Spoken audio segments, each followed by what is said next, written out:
Hello everyone, नमस्ते, सत श्री अकाल, अस्सलाम वालेकुम। मैं हूँ पैडी और मैं हूँ प्रतीक्षा। आज हम सूरा अल अहकाफ इस पे रिएक्शन करने वाले हैं। बहुत ज़्यादा रिक्वेस्ट आ रही है तो एक एक करके हम सूरा पे रिएक्शन कर रहे हैं, उनकी रिक्वेस्ट फॉलो कर रहे हैं। आज की वीडियो भी देखिए, उर्दू ट्रांसलेशन में है और चैनल पे नहीं हो तो सब्सक्राइब कीजिए। तो चलो वीडियो देखते हैं। शुरू अल्लाह का नाम लेकर जो बड़ा मेहरबान निहायत रहम वाला है। हामीम, ये किताब अल्लाह की तरफ से नाजिल हुई है जो गालिब है, हिकमत वाला है। हमने आसमानों और जमीन को और जो कुछ इन दोनों में है हिकमत से और एक वक्त मुकर्रर तक के लिए पैदा किया है। और काफिरों को जिस चीज से खबरदार किया जाता है उससे वो मुंह फेर लेते हैं। कहो कि भला तुमने उन चीजों को देखा है जिनको तुम अल्लाह के सिवा पुकारते हो? जरा मुझे भी तो दिखाओ कि उन्होंने जमीन में से कौन सी चीज पैदा की है या आसमानों में उनकी कोई शिरकत है। अगर सच्चे हो तो इससे पहले की कोई किताब मेरे पास लाओ, या तुम्हारे पास इल्म अंबिया में से कुछ हो तो उसे पेश करो। और उस शख्स से बढ़कर कौन गुमराह हो सकता है जो ऐसे को पुकारे जो क़यामत तक उसे जवाब न दे सके और उनको उनके पुकारने ही की खबर न हो। और जब लोग जमा किए जाएंगे तो वो उनके दुश्मन हो जाएंगे और उनकी परस्तिश से इनकार कर देंगे। और जब उनके सामने हमारी साफ साफ आयतें पढ़ी जाती हैं तो काफिर हक के बारे में, जबकि वो उनके पास आ चुका, कहते हैं कि ये तो खुला जादू है। क्या ये लोग कहते हैं कि इस पैगंबर ने इसको असखुद घड़ लिया है? कह दो कि अगर मैंने इसको अपनी तरफ से बनाया हो तो तुम अल्लाह के सामने मेरे बचाव के लिए कुछ इख्तियार नहीं रखते। वो उस गुफ्तगू को खूब जानता है जो तुम उसके बारे में करते हो। वही मेरे और तुम्हारे दरमियान गवाह काफी है और वही तो है बड़ा बख्शने वाला मेहरबान। कह दो कि मैं कोई अनोखा पैगंबर नहीं हूं और मैं नहीं जानता कि मेरे साथ क्या सलूक किया जाएगा और तुम्हारे साथ क्या किया जाएगा। मैं तो उसी की पैरवी करता हूं जो मुझ पर वही आती है और मेरा काम तो अलानिया खबरदार करना है।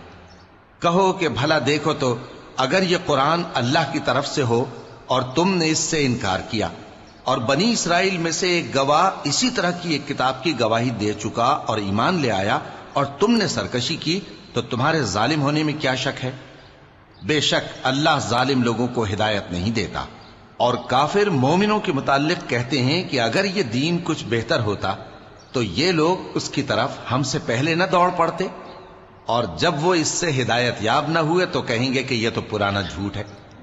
और इससे पहले मूसा की किताब थी, लोगों के लिए रहनुमा और रहमत, और यह किताब अरबी जबान में है उसकी तस्दीक करने वाली, ताकि जालिमों को खबरदार करे और नेकूकारों को खुशखबरी सुनाए।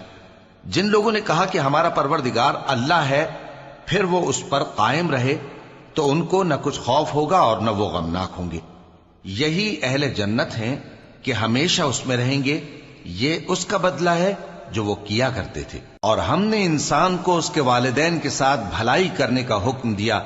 उसकी मां ने उसको तकलीफ से पेट में रखा और तकलीफ ही से जना, और उसका पेट में रहना और दूध छुड़ाना 2.5 बरस में होता है। यहां तक कि जब वो पुख्ता उम्र को पहुंच जाता है और 40 बरस का हो जाता है तो कहता है कि ऐ मेरे परवरदिगार, मुझे तौफीक दे कि तूने जो एहसान मुझ पर और मेरे माँ बाप पर किए हैं उनका शुक्रगुजार बनूं, और ये कि नेक अमल करूं जिनको तू पसंद करे, और मेरे लिए मेरी औलाद को नेक बना दे। मैं तेरी तरफ रुजू करता हूं और मैं फर्माबरदारों में हूं। यही लोग हैं जिनके आमाल नेक हम कबूल करेंगे और इनके गुनाहों से दरगुजर फरमाएंगे, और यही अहले जन्नत में होंगे। ये सच्चा वादा है जो इनसे किया जाता था। और जिस शख्स ने अपने माँ बाप से कहा कि मैं तुमसे बेजार हूं, क्या तुम मुझे यह बताते हो कि मैं जमीन से निकाला जाऊंगा, हालांकि बहुत सी कौमें मुझसे पहले गुजर चुकी हैं? और वो दोनों अल्लाह की जनाब में फरियाद करते हुए कहते थे कि कमबख्त, ईमान ला, अल्लाह का वादा सच्चा है। तो कहने लगा, ये तो पहले लोगों की कहानियां हैं। यही वो लोग हैं जिनके बारे में जिन्नों और इंसानों की दूसरी उम्मतों में से जो इनसे पहले गुजर चुकी अजाब का वादा तहकीक हो गया। बेशक वो नुकसान उठाने वाले थे, और लोगों ने जैसे काम किए होंगे उनके मुताबिक सबके दर्जे होंगे। गरज यह है कि अल्लाह उनको उनके अमाल का पूरा बदला दे और उनका नुकसान न किया जाएगा।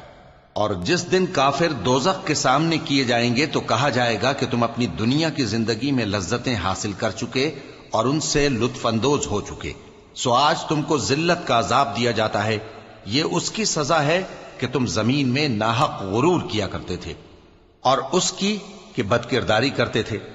اور قوم عاد کے بھائی ہود کو یاد کرو کہ جب انہوں نے اپنی قوم کو سرزمین احقاف میں خبردار کیا، اور ان کے آگے اور پیچھے سے خبردار کرنے والے گزر چکے تھے کہ اللہ کے سوا کسی کی عبادت نہ کرو، مجھے تمہارے بارے میں بڑے دن کے عذاب کا ڈر لگتا ہے۔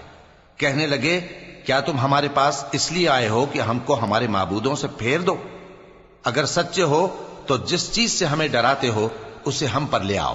پیغمبر نے کہا کہ اس کا علم تو اللہ ہی کو ہے، اور میں تو جو احکام دے کر بھیجا گیا ہوں وہ تمہیں پہنچا رہا ہوں، لیکن میں دیکھتا ہوں کہ تم لوگ نادانی میں پھنس رہے ہو۔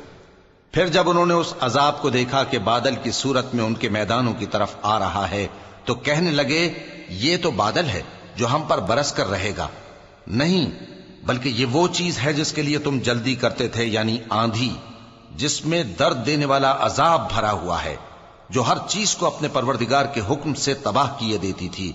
آخر وہ ایسے ہو گئے کہ ان کے گھروں کے سوا وہاں کچھ نظر نہیں آتا تھا۔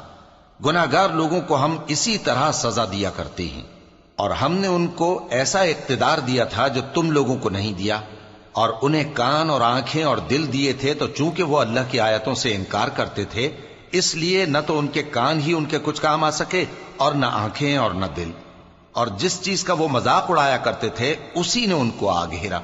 اور اے مکے والو، تمہارے ارد گرد کی بستیوں کو ہم نے ہلاک کر دیا، اور بار بار ہم نے اپنی نشانیاں ظاہر کر دیں تاکہ وہ رجوع کریں، تو جن کو ان لوگوں نے اللہ کا قرب حاصل کرنے کے لیے معبود بنایا تھا انہوں نے ان کی کیوں مدد نہ کی، بلکہ وہ ان سے گم ہو گئے، اور یہ ان کا جھوٹ تھا اور یہی وہ افترا کیا کرتے تھے۔ اور وہ وقت قابل ذکر ہے جب ہم نے جنوں میں سے کئی شخص تمہاری طرف متوجہ کیے کہ قرآن سنیں، تو جب وہ اس کو سننے حاضر ہوئے تو آپس میں کہنے لگے کہ خاموش رہو۔ جب پڑھنا ختم ہوا تو وہ اپنی برادری کے لوگوں میں واپس گئے کہ ان کو خبردار کریں۔ کہنے لگے کہ اے قوم، ہم نے ایک کتاب سنی ہے جو موسیٰ کے بعد نازل ہوئی ہے، جو کتابیں اس سے پہلے نازل ہوئی ہیں ان کی تصدیق کرتی ہے اور سچا دین اور سیدھا رستہ بتاتی ہے۔ اے قوم، اللہ کی طرف بلانے والے کی بات کو قبول کرو اور اس پر ایمان لاؤ، اللہ تمہارے گناہ بخش دے گا اور تمہیں دکھ دینے والے عذاب سے پناہ میں رکھے گا۔ اور جو شخص اللہ کی طرف بلانے والے کی بات قبول نہ کرے گا تو وہ زمین میں اللہ کو عاجز نہیں کر سکے گا، اور نہ اس کے سوا اس کے حمایتی ہوں گے۔ یہ لوگ کھلی گمراہی میں ہیں۔ کیا انہوں نے نہیں سمجھا کہ جس اللہ نے آسمانوں اور زمین کو پیدا کیا اور وہ ان کے پیدا کرنے سے تھکا نہیں، وہ اس بات پر بھی قادر ہے کہ مردوں کو زندہ کر دے؟ ہاں، کیوں نہیں، وہ ہر چیز پر قادر ہے۔ اور جس روز انکار کرنے والے آگ کے سامنے کیے جائیں گے تو ان سے پوچھا جائے گا کیا یہ حق نہیں ہے؟ تو کہیں گے کیوں نہیں، ہمارے پروردگار کی قسم یہ حق ہے۔ اللہ فرمائے گا کہ تم جو دنیا میں کفر کیا کرتے تھے تو اب اس کی وجہ سے عذاب کے مزے چکھو۔ پس اے نبی، جس طرح اور عالی ہمت پیغمبر صبر کرتے رہے ہیں اسی طرح تم بھی صبر کرو، اور ان کے لیے عذاب جلدی نہ مانگو۔ جس دن یہ اس چیز کو دیکھیں گے جس کا ان سے وعدہ کیا جاتا ہے تو یہ خیال کریں گے کہ گویا دنیا میں رہے ہی نہ تھے مگر گھڑی بھر دن۔ یہ قرآن پیغام ہے جو پہنچایا جا چکا، سو اب وہی ہلاک ہوں گے جو نافرمان تھے۔ سو گائز، بہت ہی اچھا سورہ تھا، اور سورہ الکہف تو انہوں نے بتایا کہ مطلب یہ لاسٹ میں جو بتایا حضرت موسیٰ کے پہلے کی کتاب اور آخر کی ایک بتایا لاسٹ میں، اور تم جو بھی کرو، اچھا کرو یا برا کرو، سب اللہ کے ہاتھ میں ہے۔ مطلب ہمیں نیک کام کرتے رہنا چاہیے کیونکہ اللہ سبھی کے کرم دیکھتا ہے، اور بہت ہی مطلب اچھا یہ سورہ تھا۔ ہم اور بھی ایک دو بار سنیں گے، دیکھیں گے تو بھی ڈیٹیل میں بہت اچھا سمجھیں گے۔ سٹارٹنگ میں انہوں نے بتایا کہ جو کافر لوگ ہوتے ہیں وہ مطلب کچھ فالو نہیں کرتے، سوالوں کے جواب پوچھتے ہیں، تو یہ سورہ اسی کے بارے میں تھا۔ اللہ ہی ہے جس نے یہ سب کریٹ کیا ہے، اس کی پاور بتائی ہے، تو اسی کو ہی فالو کرنا چاہیے۔ اور آپ کو کیسا لگا یہ ویڈیو، یہ ہمارا ریئیکشن؟ پسند آیا تو لائک کیجئے، سبسکرائب بھی کیجئے اور کمنٹ کیجئے۔ تو سچ میں بہت ہی اچھا ویڈیو تھا سورہ، تو ویڈیو کو لائک، شیئر اور کمنٹ کیجئے۔ ملتے ایسے ایک اگلی ویڈیو میں۔